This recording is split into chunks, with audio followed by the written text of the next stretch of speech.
kedai.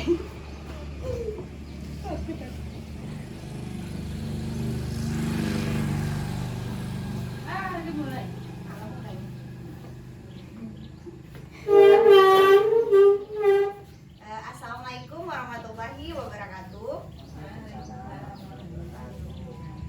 Sebelumnya terima kasih ibu-ibu sudah menyempatkan waktu untuk berada di Balai Desa Durian Bubur ini untuk saya menge-share tentang materi tentang anak berkebutuhan khusus.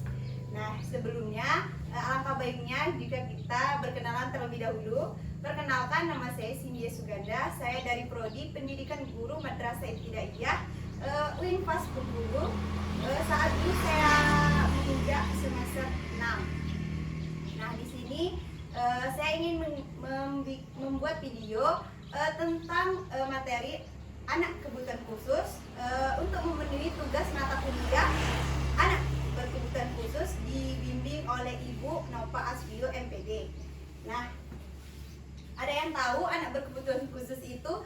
Sebelum memasukinya, kita alangkah baiknya untuk mengetahui apa pengertian dari anak berkebutuhan khusus itu sendiri. Nah, di sini sudah ada anak berkebutuhan khusus dan disabilitas. Pertama, saya akan menjelaskan apa itu anak kebutuhan khusus. Nah, anak kebutuhan khusus itu sendiri merupakan anak yang memiliki kebutuhan secara individual, yang khas, yang berbeda dengan di kalangan masyarakat. Tentunya pasti sudah tahu anak kebutuhan khusus itu anak yang memiliki kekurangan fisik, secara fisik. Nah, di sini juga anak kebutuhan khusus itu tidak hanya yang anak-anak yang kekurangan secara fisik saja, tetapi anak yang seperti kecanduan obat-obat terlarang itu juga termasuk anak kebutuhan khusus. Dan seperti anak yang autis dan anak yang berbakat. Anak yang berbakat di sini maksudnya anak yang memiliki tingkat kecerdasan itu di atas anak seusianya. Jadi jangan lagi bahwasanya anak kebutuhan khusus itu hanya anak yang memiliki cacat fisik saja. Bukan hanya itu, karena di sini disebutkan bahwa anak kebutuhan khusus itu adalah anak yang memiliki kebutuhan secara khusus. Seperti tadi saya sebutkan bahwa anak yang kebiasaan mengkonsumsi obat-obat terlarang seperti ganja, sabu, dan lain sebagainya itu termasuk anak kebutuhan khusus. Adapun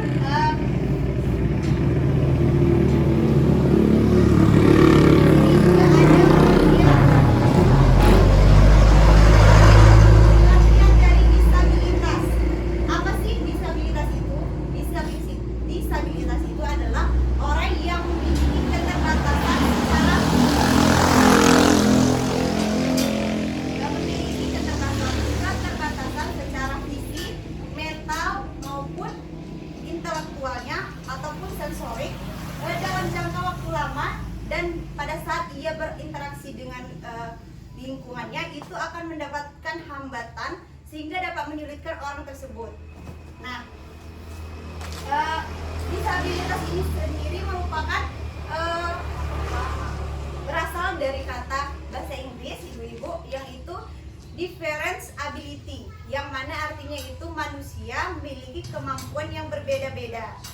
Jadi jangan dipandang sebelah mata jika orang itu orang tersebut orang disabilitas. Kita melihatnya itu kalau dari fisik memang ia cacat kadang-kadang, tapi mungkin dengan kesadaran tersebut kita tidak tahu kelebihan dan kelebihan yang ia miliki. Lanjut. Jadi sudah paham kan Bu apa arti anak berkebutuhan khusus tadi dan apa itu disabilitas. Selanjutnya ada jenis-jenis anak yang berkebutuhan khusus. Di sini ada 3 macam. Yang pertama itu ada anak dengan gangguan fisik, anak dengan gangguan emosi, dan anak dengan gangguan intelektual. Nah, di sini ada anak dengan gangguan fisik itu ada 3 macam. Yang pertama ada tunanetra, tunarungu, dan tunadaksa. Apa sih tunanetra itu? Tunanetra itu adalah anak yang indera penglihatannya itu tidak berfungsi. ataupun buta. Sering ibu melihat dengan anak yang tunanetra itu? Sering kan? Jadi anak yang tidak yang indera penglihatannya itu tidak berfungsi secara sempurna. Ada yang kedua itu ada tunarungu. Tunarungu itu adalah anak yang kehilangan sedikit atau seluruh pendengarannya. Jadi tuli, ya benar Bu. Itu tuli. Jadi kadang tuh ada anak yang masih kecil tapi sedang menggunakan alat pendengar. Itu termasuk anak tunarungu. Yang ketiga ada tunadaksa, yaitu anak yang mengalami kelainan fisik ataupun cacat fisik. Seperti ya misalkan tangannya itu tidak bisa bergerak secara sempurna seperti kita, bergerak ke segala arah. Jadi baik untuk kami. Ya Bu, jadi itu termasuk anak tunadaksa. Yang kedua itu ada anak dengan gangguan emosi atau perilakunya. Itu ada 3 juga. Ada tunalaras, tunawicara, dan ketiga itu ada hiperaktif. Apa sih tunalaras itu sendiri? Itu anak yang mengalami kesulitan dalam penyesuaian dirinya pada lingkungan yang baru. Misalkan anak itu pada lingkungan sekolah yang baru, tapi dia susah untuk berbaur dengan kawannya. Jadi itu tunalaras itu tidak kesulitan dalam menyesuaikan diri pada lingkungan baru. Yang kedua ada tunawicara. Nah, tunawicara ini ibu sering melihat anak yang kesulitan dalam berbicara, maksudnya dalam artian dia itu penyampaian artikulasi bicaranya itu kurang jelas seperti kita, tapi kita masih bisa mencernanya apa yang seperti ala gitu. Nah, seperti itu. Itu ya itu tunawicara. Jadi yang ketiga itu ada hiperaktif. Hiperaktif di sini maksudnya yaitu gangguan tingkah laku yang tidak normal atau tidak mampu mengendalikan gerakan. Misalkan anak itu terlalu aktif bergerak sehingga kita kadang kala kita melihat anak itu kita tuh capek sendiri. Iya, seperti nggak pernah capek gitu Bu. Yang ketiga ada anak dengan gangguan intelektual. Nah di sini ada banyak. Saya akan jelaskan tentang anak berkesulitan belajar khusus. Secara pribadi saya pernah mempunyai teman, dia itu memang lamban dalam mencerna materi. Padahal guru tersebut sudah memberikan materi itu secara detail, tapi anak itu memang lambat. Ya, susah menangkap materi. Itu termasuk anak yang berkesulitan belajar khusus. Yang kedua itu ada anak berbakat. Yang seperti saya bilang tadi, anak berbakat itu anak yang memiliki tingkat kecerdasan lebih dari anak usianya. Kadang-kala anak itu karena dia sudah pintar, maksudnya tuh dilompatkan kelasnya itu. Maka sering terjadi misalkan dia kelas 4 langsung ke kelas 6. Itu. Ada anak autis. Anak autis ini anak yang perkembangan anak disebabkan oleh adanya gangguan pada sistem syaraf pusat. Itu sering sekali kita ketemui anak-anak yang memiliki gangguan pada sistem syaraf pusat tersebut. Yang terakhir ada indigo. Ada yang tahu Bu indigo? Indigo itu ada kalau kita ngomongnya itu dia tuh bisa indra keenam. Nah, indigo itu anak yang memiliki indra keenam, dia bisa melihat hal-hal gaib. Gitu. Itu termasuk jenis-jenis anak yang berkebutuhan khusus. Jadi sudah mati semua Bu? Ini ada juga ciri-ciri anak berkebutuhan khusus dan disabilitas. Ini ada 4. Yang pertama itu kontak mata tidak fokus. Maksudnya di sini tuh anak yang kebutuhan khusus dengan anak disabilitas itu pada saat kita berbicara pada dia tidak menatap mata kita. Dia malah pada saat kita berbicara dia ke segala arah. Karena apa? Karena saat dia memandang sesuatu dalam waktu lama, dia akan tidak bisa fokus gitu Bu.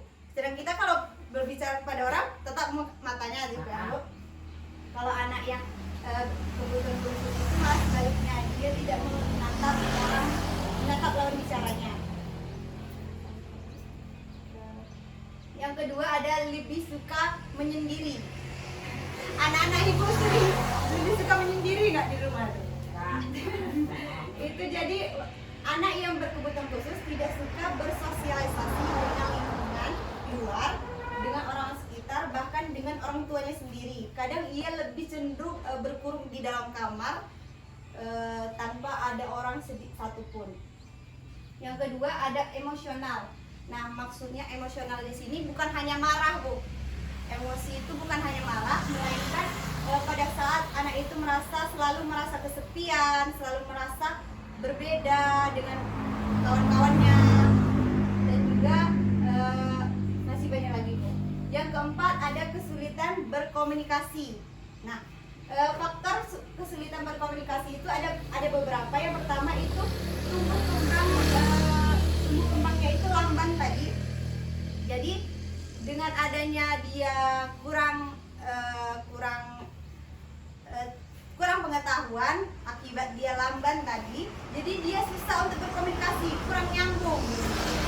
Ya, yang kedua itu dapat juga karena memang anak kesulitan mengungkapkan apa yang ada di hatinya. Kadang itu dia merasakan sesuatu di dalam dirinya, tapi dia tidak ingin menyampaikan pada orang, dia pendam sendiri.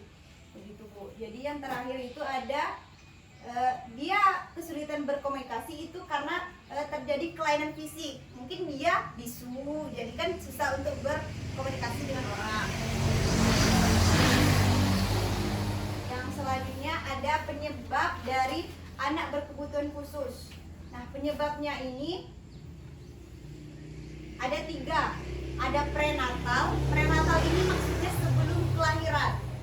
Penyebab dia sebelum kelahiran. Yang kedua ada prenatal, saat proses kelahiran dan menjelang sesaat setelah proses kelahiran. Yang terakhir itu ada pasca natal. Maksudnya itu setelah dilahirkan sampai dengan usia pertumbuhannya itu di bawah 18 tahun. Nah, saya di sini ada beberapa bagian. Maksudnya prenatal sebelum kelahiran ini ada penyebabnya itu infeksi kehamilan. Pada saat ibu hamil, ibu itu terinfeksi virus. Virusnya itu namanya leptospirosis yang berasal dari urin hewan. Mungkin dia bermain kucing itu kemih kena dirinya, lalu virus Mater rubella dan morbili campak Jerman atau campak Jerman pada saat terjadi, dan terhadap virus neonatal fibroblastia. Nah, yang kedua itu ada gangguan genetika. Maksudnya itu faktor keturunan. Mungkin dari belah ibu, belah bapak itu ada yang keturunan anak berkebutuhan khusus. Jadi 50/50 akan ada pada keturunannya. Yang ketiga ada usia ibu hamil. Maksudnya di sini ibu yang mengandung itu bisa terkena penyebab anak berkebutuhan khusus itu jika ia berada pada usia lebih muda. Maksudnya pada sekitar umur 12 sampai 15 tahun dia sudah hamil. Itu bisa beresiko. Atau ibu di atas 40 tahun dia hamil, itu juga beresiko. Nah, di sini ada penyakit menahun seperti TBC. Misalkan ibu itu memiliki penyakit TBC, Bu. Jadi dengan adanya di TBC itu kan disebabkan oleh bakteri Mycobacterium tuberculosis. Jadi pada saat ibu hamil yang mengidap TBC maka metabolisme tubuh ibu itu dan janin sehingga bayi dapat tumbuh tidak sempurna. Jadi berisiko misalkan ibu itu mengidap TBC. Yang kedua ada faktor resus. Faktor resus ini kekurangan oksigen pada calon bayi. Jadi juga beresiko, dan ada penggunaan sinar X. Maksudnya di sini sinar X itu sinar yang pada saat kita USG itu terlalu berlebihan mengenai janin. Jadi itu menjadi penyebab anak berkebutuhan khusus itu mengalami cacat.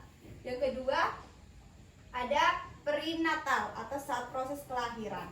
Nah, di sini juga ada beberapa faktor.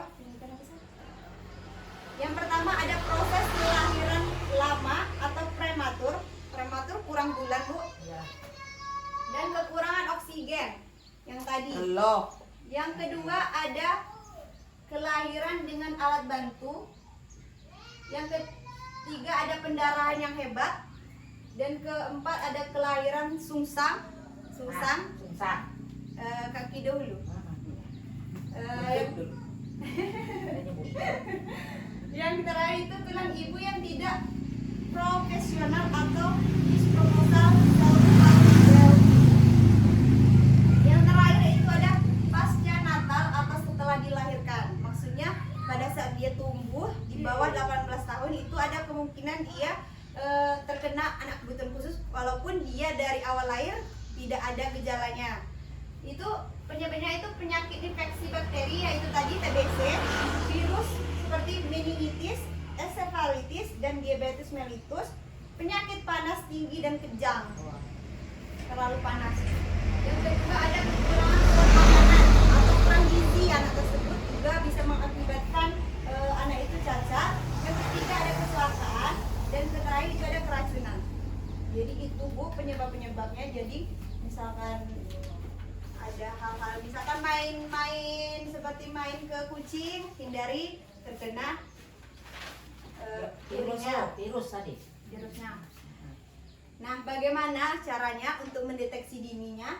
Itu dengan ya Bu. Anak orang infeksi. Oh ya.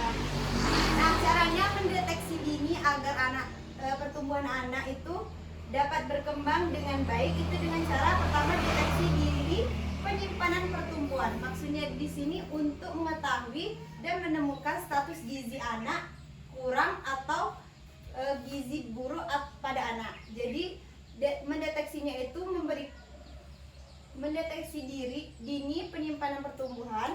Maksudnya itu kita harus memberikan makanan yang sehat, 4 sehat 5 sempurna agar anak tersebut tidak kekurangan gizi dan nantinya akan membuat gizi buruk anak tersebut.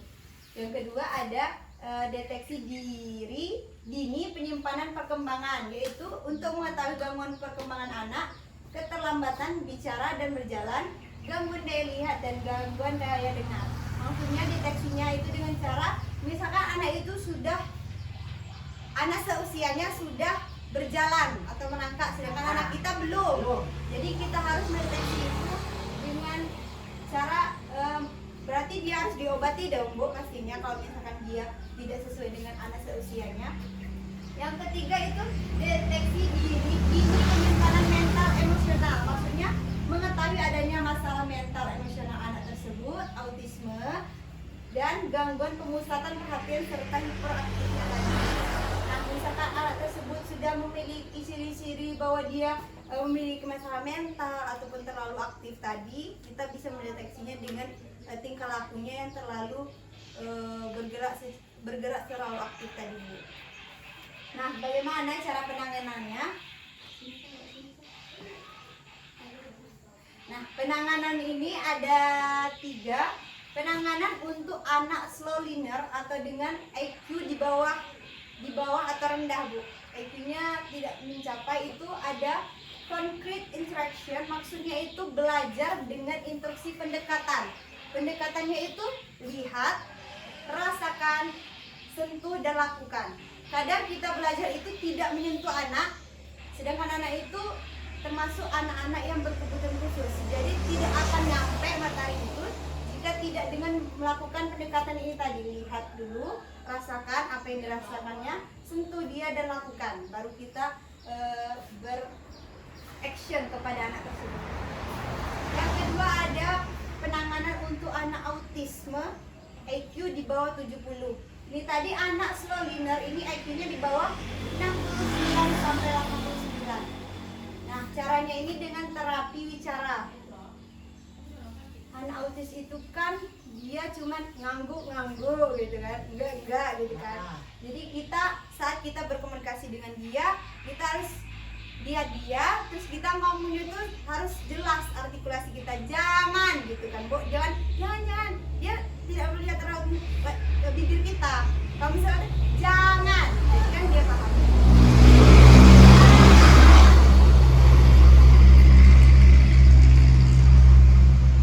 Nah, terapi sosial Bu, selanjutnya terapi sosial dan terapi bermain, maksudnya itu dia bisa, jangan hanya anak tersebut dikurung di rumah, tetapi dia harus diajak berbaur, misalkan ke PAUD, misalkan agar dia dapat bersosialisasi dengan teman-teman, dan dengan begitu, dengan terapi bermain juga anak juga nantinya tidak terlalu takut ketemu orang gitu. Dan terakhir itu ada penanganan untuk anak tunagrahita. Intelektualnya itu di bawah rata-rata. Jadi di bawah 69-70 ke atas IQ-nya. Itu caranya dengan terapi wicara, terapi okupasi, terapi remedial, terapi kognitif, terapi sensori integrasi, dan terapi sinosial. Nah, maksud terapi kognitif ini terapi masalah pengetahuannya. Kita harus pada anak yang di bawah rata-rata itu, walaupun kita tahu dia susah menangkap materi, tapi kita jangan malas untuk memberikan pengetahuan kepada dia, agar walaupun dikit ada gitu. Jadi itu penanganan dengan deteksi dininya. Dan terakhir itu adalah model-model pendidikan untuk anak berkebutuhan khusus. Sekolah-sekolah yang ini ada, pertama itu inklusif. Inklusif ini adalah pendidikan terbuka bagi siapapun, siapapun yang ingin belajar di dalamnya tanpa dibatasi oleh sesuatu apapun, dan memperoleh hak dan kewajiban yang sama dalam proses pendidikan. Maksudnya itu seperti sekolah negeri, walaupun dia anak berkebutuhan khusus, dia boleh sekolah di sekolah negeri, sekolah normal gitu. Nah, tapi itu akan menyulitkan dia karena dia melihat teman-teman yang tidak sama seperti dia. Jadi dia akan merasa malu. Alangkah baiknya jika anak berkebutuhan khusus itu bersekolah di sekolah luar biasa, di SLB. Nah, itu tuh memang di sekolah itu memang diperuntukkan untuk anak-anak yang berkebutuhan khusus, sehingga pada saat di lingkungannya dia menemui hal-hal yang sama jadi dia akan pede belajar dengan teman-teman yang memiliki ciri-ciri seperti ini ya. Yang kedua ada homeschooling. Homeschooling ini guru yang datang ke rumah, jadi anak tetap stay di rumah, guru yang datang seperti empat. Jadi anak tersebut, tapi saya tidak menyarankan, karena apa? Anak akan kurangnya sosialisasi di luar. Ya, anak cenderung lebih diam di rumah. Yang terakhir itu ada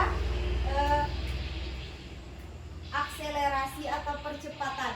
Maksudnya di sini bagi anak-anak yang memiliki kepintaran atau kecerdasan di atas rata-rata ataupun jenius seperti itu Bu. Jadi maka anak-anak tersebut mampu memangkas waktu pendidikan pada umumnya. Maksudnya yang saya sebutkan tadi, misalkan anak itu kelas 1